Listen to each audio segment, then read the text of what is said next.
Wow, see, was I kidding? No, that is an amazing individual. I want to thank her so much for sharing her story, her life, her struggle, and the message. And if you got anything out of that, it would be, don't give up. When things seem like they're down, you don't stop. You get up, you stand up. And if you can't stand up, you speak up. This next person coming to the stage, you read the Bible, you see what's out there. Heck, you can go online and Google it. Find out who people are, what they're doing. Well, this person, you know her, and it would say, Janine Turner is an American actress, and that's what she's best known for. Her roles as Maggie O'Connell on the television show Northern Exposure, as Dr. Danstone, Lifetime Original Series, Phone Medicine, all that. Well, I'm changing that, because I think, yeah, it's great, acting's fantastic, and she does a fantastic job, but what she's doing additionally, as a conservative Republican in the 2008 election, she campaigned for vice presidential candidate Sarah Palin and expressed her concern for what she perceived as a decidedly liberal bias in the media. Now, I myself believe that, hence why we have our new broadcast. Today, Ms. Turner hosts Where is Reason, a radio show in the Dallas area.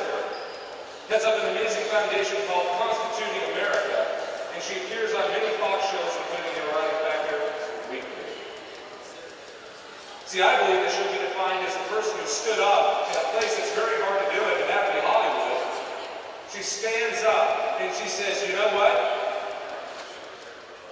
I'm not going to take it anymore, and I'm going to bring it to you. When she's using her stature to bring it to the masses. And we all have our own stature. We all have our abilities to do it. Janine Turner is somebody that I believe will go down in history, yes, as a great actress, but she's going to go down as an even greater patriot and an even greater fighter for the Republic of the United States of America.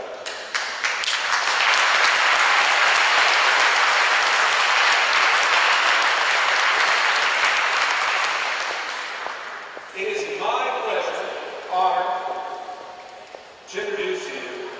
Please put your hands together for Ms. Janine Turner.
Community. I want to just fill you in a little bit. I'm a Texan. Did you know that?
all of you believe that in this audience today, don't you?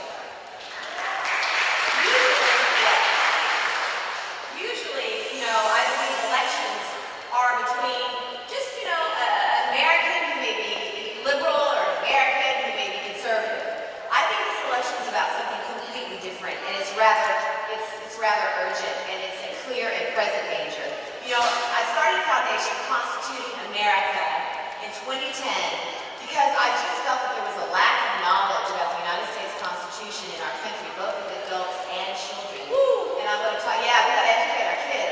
And I decided that because I'm an actress, we would take the culture, because the kids, I'm like, well, the kids, maybe they'll sit down and read like Thomas Jefferson and John Adams and Alexander Hamilton. Well, that's just not the culture today. So I thought, well, what do they love to do? They love to make movies. They love to sing. So we started this foundation aimed at adults, but also to kids. And what I want these kids to do is to direct short films and to write songs and sing songs. And all of it to be about the United States Constitution. So we're in our third year. These kids have come up with some of the greatest works. Watching the movies, young Steven Spielberg's or Stella Spielberg's, as I like to say. It's really amazing. But we also have adult forums for adults. And if you'd like to check it out, it's Constituting America. And the first year we studied the Federalist Papers. And of course, the Federalist Papers are written by John Jay, Alexander Hamilton, and James Madison to explain the United States Constitution. And one of the things they talk about is that their enemy could be in the field. The enemy could be in the field. And I believe, our men and women who swear in to protect our country in the armed forces, as you know, I'm sure they're sworn, but I didn't know this a few years ago, sworn to protect our Constitution. Our men and women who represent us in Congress in the United States, our president, sworn to protect the United States Constitution and to protect us from enemies, foreign and domestic. And I believe there's a movement going in this country that wants to flatline America. They don't want America to be exceptional. And I believe America is exceptional.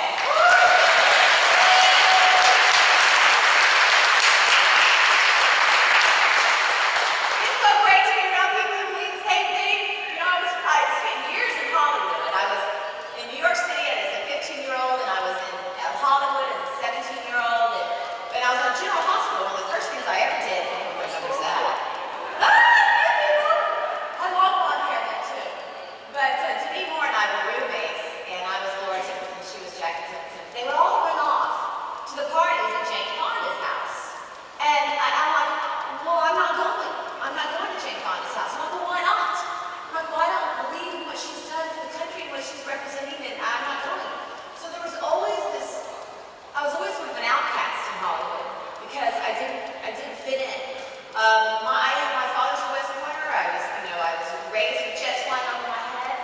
Even as a third grader, I looked up at my father. This is kind of odd, and I don't know that I really understand. I feel like now I'm finally coming to the full passion and purpose of my life at my age now. But I looked up at my father as a third grader. I just see through him this moment and said, Dad, if our founding fathers were to come back today, what would they be most disappointed about? I mean, first of all, what third grader does that, right? Thinking about the founding fathers. But then my dad thought about it for a minute, quiet, Air Force, he said, taxes. Don't we agree with that? But anyway, I do believe that we have an election upon us that represents a choice, not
could Iran was, you remember this, don't you? How big of a threat could Iran really be? It's not that big of a country. Do you remember that he said that? Do you remember that? I mean, listen to what he says. This is time for new ideas. This is time for change. This is time for new politics. He's telling us that he wants to flatline America. He believes America inherently is not a good country. America needs to be flatlined with the rest of the world. And that our country needs to be flatlined, taking away our free enterprise. He tells us all of these things. So I believe this is we have a clear and present danger, and Obama is, I believe, the danger. And I believe that Romney is the one who can turn our country around. We have 32 days to go out there and do that. And I know y'all will go out there and do that, yes?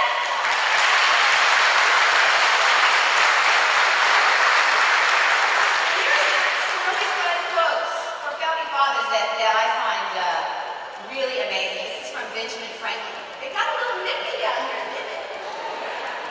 Benjamin Franklin. Think what you do when you run into debt. You give another power over your liberty.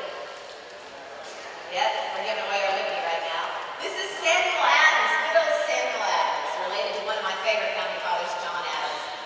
Be forewarned, the pooling of property and the redistributing of wealth are both despotic and unconstitutional.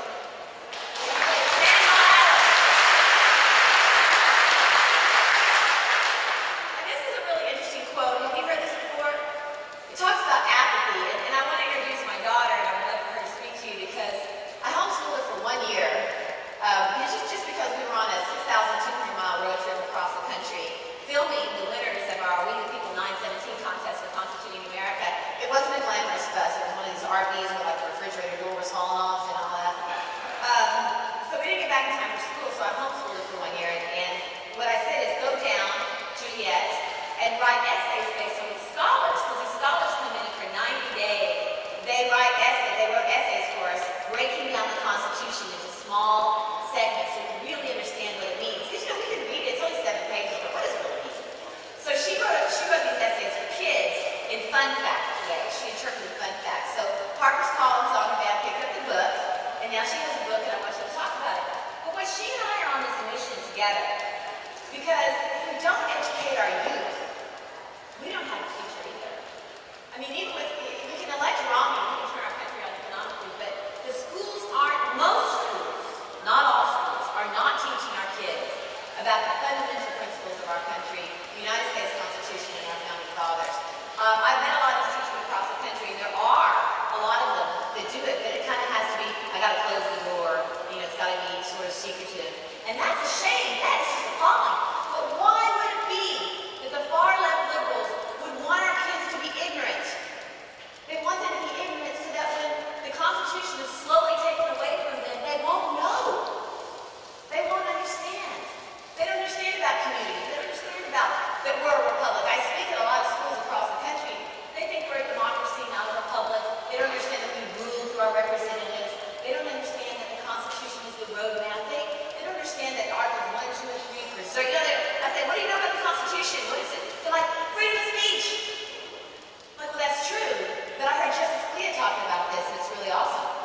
Articles 1, 2, and 3, the separation of church of balances, the checks and balances in our government. If we don't have that, we have usurpation. And that usurpation takes away the freedom of speech. And so I want to introduce my daughter to you because we're just very afraid of apathy in our up-and-coming youth generation. And Juliette, you know, I'm really lucky that I have a child that loves to do what I like to do. So I want to read this to you because I think this is pretty awesome here. Have you heard this? The average age of the world's greatest civilizations has been 200 years. These nations have progressed through this sequence, from bondage to spiritual faith, from spiritual faith to great courage, from courage to liberty, from liberty to abundance, from abundance to selfishness, from selfishness to complacency, from complacency to apathy, from apathy to dependency. Sounding familiar? And from dependence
how America is really the last best hope on earth.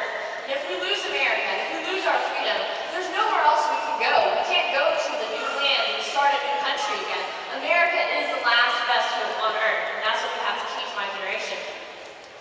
And sadly today, kids my age think the Constitution is just an old document written 225 years ago by a bunch of men who wore wigs and tights. They just don't understand it because they've never been taught it before in schools. And Cicero has this great quote. He said, "They condemn what they do not understand." If my generation doesn't know the Constitution, of course they're going to condemn it because the mainstream media today is teaching that it's irrelevant. It doesn't matter. But then John Adams said, "Liberty cannot be preserved without a general knowledge of all the people." And that is why my generation is the future. We're the future voters of America. And we have to vote. We have to know the Constitution so that we can vote people into office who will protect the Constitution, abide by the Constitution, and preserve it for generations to come. And this November, Mitt Romney and Paul Ryan are the two men who will help us get back on track to follow our Constitution. Yeah!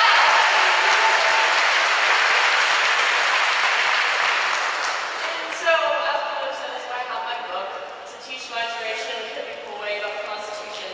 But I wanted to leave you with a quote today from Ronald Reagan. He said, "Freedom is never more than one generation away from extinction. We didn't pass it on to our children in the bloodstream. It must be fought for, protected, and handed on to them to do the same. Or one day, we will spend our sunset years telling our children and our children's children what it was once like in America when men were free." And that's what we must do. We must teach our children and our children's children about the importance of the Constitution and the American exceptionalism that is still so great today. So